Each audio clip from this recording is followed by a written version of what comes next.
इसलिए कि बांकीपुर में उपचुनाव हो रहा है, इसलिए कि ये भाजपा का सो कॉल्ड इतना बड़ा किला है जिसको जहां भाजपा को हराया नहीं जा सकता है, इसलिए क्योंकि मैं समझता हूं कि बिहार के सबसे पढ़े लिखे, सबसे प्रबुद्ध, सबसे समृद्ध मतदाता बांकीपुर में रहते हैं।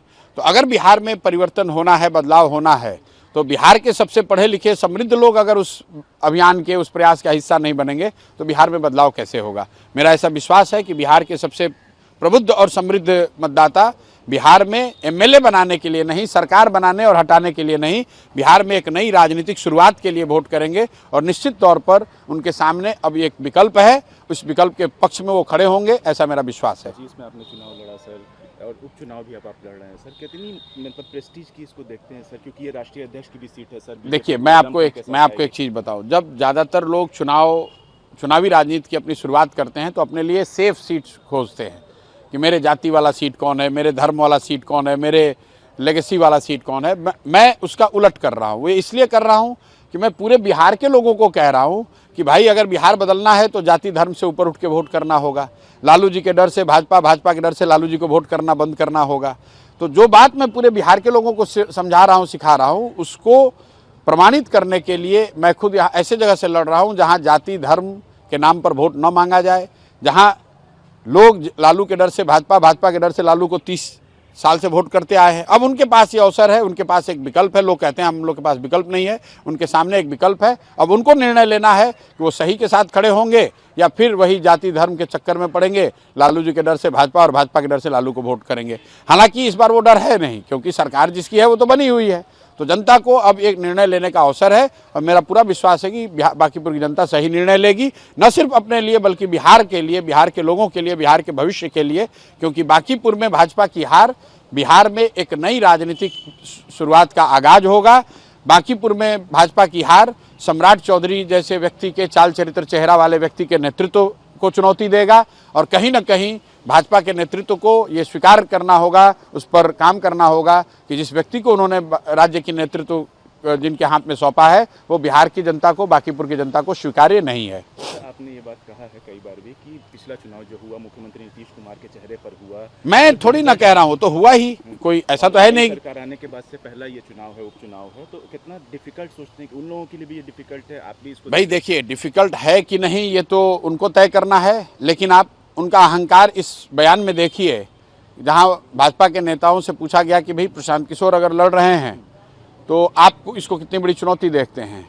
उन्होंने कहा कि बांकीपुर मेरा इतना अभेद्य किला है कि अगर हम लोग कुत्ता बिल्ली को भी लड़ा देंगे तो बांकीपुर की जनता हम ही को वोट देगी। ये कॉन्फिडेंस से ज़्यादा उनका अहंकार को दिखाता है। अहंकार इस बात का कि हम किसी को खड़ा करेंगे। बांकीपुर की जनता इतनी अंधभक्त है, बांकीपुर की जनता इतनी मूर्ख है कि हमको ही वोट देंगे। आप जरा समझिए, बिहार के सबसे समझदार, प्रबुद्ध, समृद्ध मतदाता के बारे में जब भाजपा के लोग ऐसी सोच रखते हैं तो बिहार के सामान्य लोगों के बारे में उनकी सोच क्या होगी। तो इस अहंकार के खिलाफ वोट पड़ेगा, सम्राट चौधरी के चेहरा, चाल चरित्र चेहरा के खिलाफ वोट पड़ेगा। बिहार में परिवर्तन की एक नया आगाज हो, बदलाव की एक नई शुरुआत हो, इस बात के लिए वोट पड़ेगा। अच्छा, आपके अनाउंस करने के बाद से कि आप बांकीपुर का चुनाव लड़िएगा, उसके बाद से कांग्रेस की तरफ से कुछ लोग समर्थन कर रहे हैं, आरजेडी की तरफ से कुछ लोग विरोध कर रहे हैं, आपको क्या लगता है कि एकजुट हो पाएंगे? देखिए, हम लोग अकेले लड़ रहे हैं और ऐसा मानकर लड़ रहे हैं कि 4 लाख जो बांकीपुर की जनता है, मतदाता है, वो हम लोग के साथ है, उसका मेजॉरिटी हम लोग के साथ है। वो चाहे कांग्रेस का समर्थक नेता हो, कांग्रेस के समर्थक वोटर हों, आरजेडी के हों, भाजपा के हों, उसका एक बड़ा वर्ग साथ में हम लोग के है। और जनसुराज का जो 3 साल का प्रयास रहा है, यही तो प्रयास है कि आप जाति धर्म से बंधे रहे हैं, आप दलों के साथ प्रतिबद्धता से बंधे रहे हैं, आप नेताओं के पीछे भागते रहे हैं। एक बार इन चीज़ों से ऊपर उठकर अगर कोई सही व्यक्ति खड़ा है तो उसको वोट दीजिए, उससे बिहार का सुधार होगा। तो उस चीज़ को चरितार्थ करने का, उसको ज़मीन पर उतारने का, प्रमाणित करने का एक अवसर है। बांकीपुर की जनता, मुझे पूरा विश्वास है कि उस चीज़ को करेगी और 3 तारीख के परिणामों में वो आपको दिखेगा। रिजल्ट के बाद उम्मीद ये किया जा सकता है आपसे, या देखा जा सकता है, क्योंकि पॉलिटिक्स में कुछ भी अज्यूम किया जाता है कि आप हो सकते हैं। भाई पिछले 4 साल से ये बात हम लोगों ने स्पष्टता से कही है, ना चुनाव से पहले गठबंधन, न चुनाव के बाद गठबंधन। हम लोगों का बिहार में बदलाव हो इस सोच से गठबंधन, बिहार में पलायन रुके इस बात से गठबंधन है। दलों से गठबंधन करके एमएलए बनना, एमपी बनना वो न कभी उद्देश्य था न कभी आगे होगा। हम लोग बिहार की जनता को ये समझाने में भले पहले प्रयास में विफल रहे हो, लेकिन मेरा विश्वास है कि समय के साथ बिहार के लोग समझेंगे, देखेंगे और अपने बच्चों के लिए, अपने बच्चों के बेहतर भविष्य के लिए, बिहार के बेहतर भविष्य के लिए साथ में सभी दोषी पुलिस अधिकारियों इस घटना में शामिल हैं। जगदीशपुर एसटीएफ कोई हार जीत का सवाल ही नहीं है। जगदीशपुर ये चुनाव एमएलए जिताने बनाने का चुनाव नहीं है, सरकार बनाने हटाने का चुनाव नहीं है। बिहार की जनता को, बांकीपुर के मतदाता को ये तय करना है कि क्या बिहार में एक नई राजनीतिक विकल्प, नई राजनीतिक व्यवस्था, नई राजनीतिक दिशा की जरूरत है या नहीं है।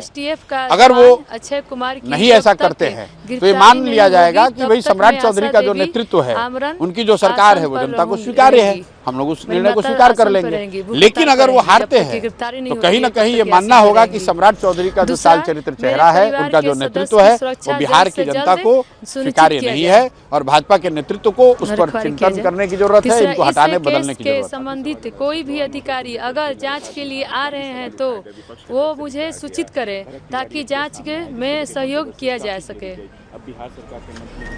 चौथा, मेरे गांव के निर्दोष लड़कों पर जो पुलिस के द्वारा फर्जी मुकदमा दर्ज किया अगर आप गया किसी है, भ्रष्टाचारी उसे को जल्द से जल्द नेतृत्व दे देंगे, किसी भ्रष्ट आदमी को नेता बना देंगे, मंत्री बना देंगे, तो आप शुचिता की और ईमानदारी की बात नहीं कर सकते हैं। अगर आप किसी अपराधी प्रवृत्ति के आदमी को बिहार का नेतृत्व दे देंगे तो बिहार में अपराध मुक्त समाज की बात करना बेमानी है। जिस व्यक्ति को हम भाजपा ने यहाँ मुख्यमंत्री बनाया है, मैं बिल्कुल कई महीनों से ये कह रहा हूँ, चुनाव के पहले से कह रहा हूँ कि उनकी प्रवृत्ति अपराधियों की रही है, उन पर हत्या के वो अभियुक्त रहे हैं, वो जेल काट कर आए हैं और कोर्ट से कहीं उनको बरी नहीं किया गया है, नाबालिग होने का एक गलत सर्टिफिकेट लगाकर बाहर निकले हैं। तो जब आप ऐसे अपराधी प्रवृत्ति के लोगों को नेतृत्व देंगे तो अपराध मुक्त समाज की कल्पना करना, बात करना बेमानी है। बिहार की जनता को ये बात समझनी है, जो बोइएगा वही काटिएगा। जो आदमी का चरित्र बदल नहीं सकता है, गलत चरित्र का व्यक्ति अगर कोई बैठेगा तो उसका नुकसान बिहार को उठाना पड़ेगा। उम्मीद है अच्छे रिजल्ट की बात करें। बिल्कुल, मुझे उम्मीद है कि बिहार में नई राजनीतिक दिशा की शुरुआत, उसका आगाज 3 तारीख को आपको दिखेगा। आपके राज्य की खबरें, आपके शहर की खबरें सबसे पहले जानने के लिए देखते रहें अमर उजाला। चैनल को सब्सक्राइब जरूर कर लें और पाएं हर अपडेट।